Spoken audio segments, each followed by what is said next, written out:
E36 diff went bye-bye. You guys saw I talked about it in the last video. Well, today it's time. We actually, same day, were able to locate a diff. So here we have a 2.93. I'm currently running a 3.43. I'm in such a long second gear now. Can't tell if I'm stoked for that or scared for that, but worst case scenario, at least now that I'm swapping to a medium case diff and I'm changing everything in the rear, I can always just swap in and out the diffs. Whereas right now in this car, since this car was originally the 4-cylinder motor, it has a small case diff rear. So the diff is super tiny in this car. I got this diff here. I'm about to pull this cover off right now, drain all the fluid out because, boys, we're gonna have to weld this diff. Went to the junkyard today and had the biggest struggle I think I've ever had at the junkyard. And I didn't have the right size socket. So I was struggling with that and I said, screw it, I'm just gonna take everything off. So I took everything off and I took the trailing arm with the hub, and that's as far as I got, and went to go check out with the trailing arm and the hub, and they wanted $300 for the trailing arms and the axles on it, and I only needed the axles, so I was over it. I said screw it, I left it there, and I was pissed because I spent like 30 minutes cutting the e-brake lines because I didn't have anything to take the e-brake lines off with. I went with limited tools because I literally planned on just taking the axles off the car, and the socket was a different size than I expected because of the difference in the axles, so this socket didn't work. But I went and bought one because I'm going back, and I hid the axles in like a Toyota Camry so no one realized they're BMW, and no one took them. So I'm gonna have to go back and get those now and get those axles, and we can get this full swap going. But as far as I know, the subframe should work, so we should be good on that part and just be able to swap the axles in the diff and get the show back on the road and get this car back up and running again. I feel like every time I'm doing a video on this car, it's me fixing it, breaking it, fixing it again. A good way to tell what your BMW diff is they usually have a plate right here, which will attach onto this bolt, and it's gonna tell you right off the bat what the diff is. Or if you don't have that, a good way to tell is pretty much mark here, wherever you want to. So, and you can just spin this where your drive shaft goes and see how many times. So you'd wanna mark this one obviously too. So let's go back to our marking. So that's our marking right there. And then we're gonna go off. I can just put my finger in this one. So we gotta see how many times we spin this, which would be one time, finger still there, nothing. 2 full times, nothing. And then we're coming up on 3, and we're just short of 3, given it's a 293. On the tag right here in the last part, 293. But sometimes this will be gone, sometimes the tag's gone. You have to do it this way. There's pretty much a 293 and then it's like a 315. So I mean, obviously if you're over 3 turns, you're probably a 315. If you're way over 3 turns, you're probably a 34. And then there's 39, 293, yeah. Anyways, this is a long diff, so I'm curious how this is gonna do in there. Oh my gosh. It's usually not that easy for the cover to come off.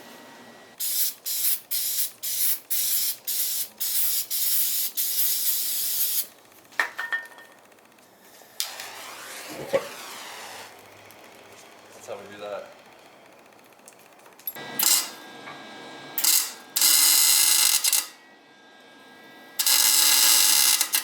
Alright, so we got everything welded in there on the 4 corners, as you can see. And I'm going to take some flat steel now that I got right here, cut it up, and put flat steel in there as well. So, got our new little, you know the deal. We're going to try this bad boy out, a brand new piece. Here we got the 4 corners welded. I always do both on top, so 4 corners and plate. People will just do either or usually, or if you're really bad at it, you do both. So, we're doing both, boys. Got another piece, fits perfectly in there. Yep. Diff was required, axles were required. Spent 2 days at the junkyard, day after day, trying to get axles out of an E36. I was only able to get one out. The other ones were all seized in, and I literally broke the axle trying to get it out. That's how stuck it was. And now I can't get my axles out of my car either. They're so stuck and rusted. I just soaked it in like PB Blaster, and now I'm spraying brake cleaner in it, trying to get rid of this rust that's corroded around the splines, and the things will not come out, bro.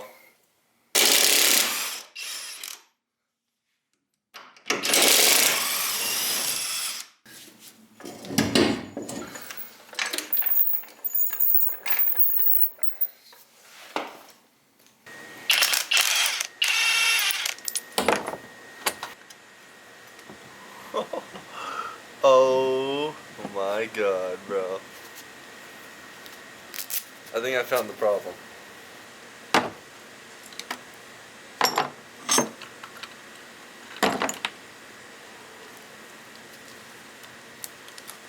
Boys, if you can't see that,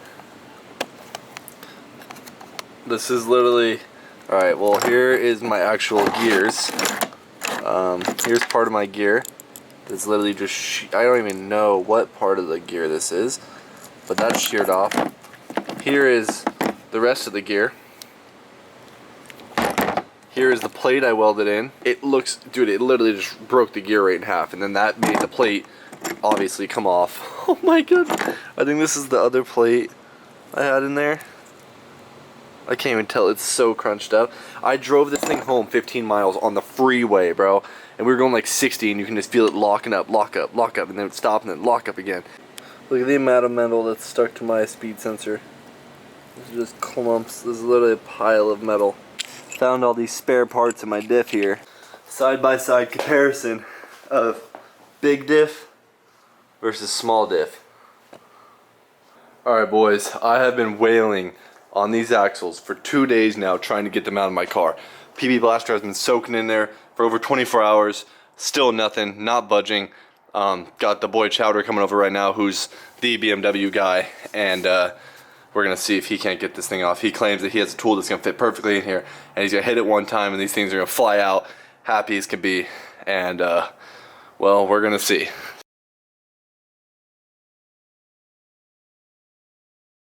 Boys, has it been an absolute mission with this car? So, as you can tell, I just picked up a whole nother rear end out of the boys E36 who was parting their car out. This is another small case. So, because of the issue I'm having with these axles and not being able to get them out, basically the only option I have before I destroy this tip right here and use an air hammer and make it where I already did. Oh my god, I already did it like that. So as you can tell, this tip right here is already mushroomed out. It's hard to see it, but this is fatter than the thread, so this is literally impossible to come out at this point. From hitting it so hard, it has mushroomed out, and it will just literally, it's never coming out. So what I'm going to try to do is take a grinder, grind this down a little bit, see if I can't get this to thread on, and I'm going to run the small diff case and see how long it lasts. Okay, so I'm going to take this diff, weld it, put it in my subframe right now, and then I'm going to take this subframe with everything in here and slowly accumulate all the parts to do a medium case. So I already have the diff and the axles. Basically I just need to pop these axles out if possible. Yeah, it's fucked, dude. It's a thing right now. And the reason I don't want to swap this trailing arm instead of that one is because this one has my dual caliper mount welded on, and I can't just cut it off and re-weld it. I mean, I could, but it'd be kind of sketchy because it's like exact size, so then your caliper doesn't touch your rotor, and it's a whole thing. So I'm gonna, on the side, accumulate new tabs, weld them onto here, get this thing pretty much a full, ready to drop in subframe with a medium case in it, all new bushings, all that fun stuff, and just have it where I can just trade them right out. Yep, there's that diff, and then we're gonna pull this thing, drain it, weld it, do the whole 9 yards with this diff now. I didn't realize how bad this mushroomed until just now, so that's gonna be fun to see if I can make that work. Alright, so about to weld the small case diff that I'm about to throw in, and I got these new R tabs right here, excessive to put on. Basically it just gives you a tiny bit more adjustment. You can just like obviously drill these out a little bit more, but these things are pretty dialed. So went with excessive ones. As you can tell, it's almost like double the length. BMWs have a problem where you can only do a certain amount of trying to take the camber out before you start getting too much toe in because of those tabs. So this will allow me to push the toe out a little bit and get rid of the camber, because right now I was running -1 camber in the rear. Ideally I'd want to run like +1, that way if it squats a little bit I'm getting even tire wear and so on. So I did get a really good alignment recently, but I have to go back anyways, and now I can put those on and get the back finalized. And now after doing all this, might tweak some stuff, so we got to go back and do all that. But I'm pretty much to the point where I'm going to start putting the trailing arms back in. I still have to weld the diff. I just took the bushings back out of the medium case that I was going to put in, my rev shift bushings. Now I got to knock out the shims out of this diff cover. I already melted the bushings out, as you saw. I did the same thing. I'm doing the same thing like 10 times over this weekend now.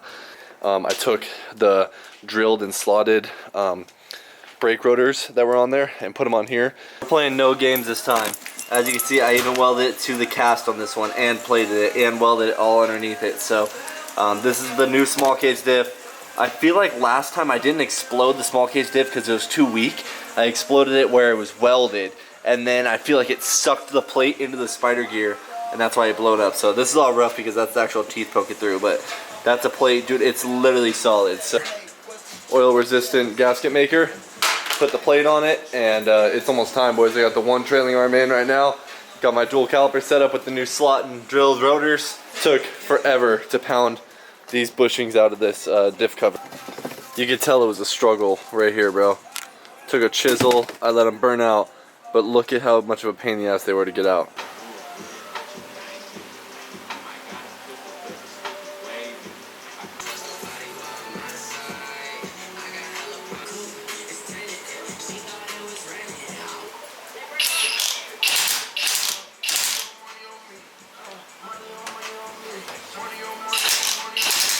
Alright, back together, wheels are on, we got the new rotors, we got the small diff back in there. So like I said, small diff for now. We'll see how long this one lasts, but now I have spare axles for small diff. I also have medium case axles now. Technically, I could take this medium case diff right here, take my medium case axles, and build a whole medium case subframe right there. So if I do blow my small one, I can just bolt this one right in.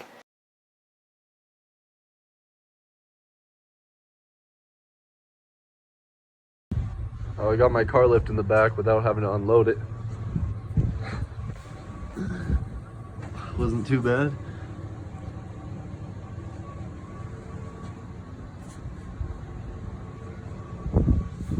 So gnarly.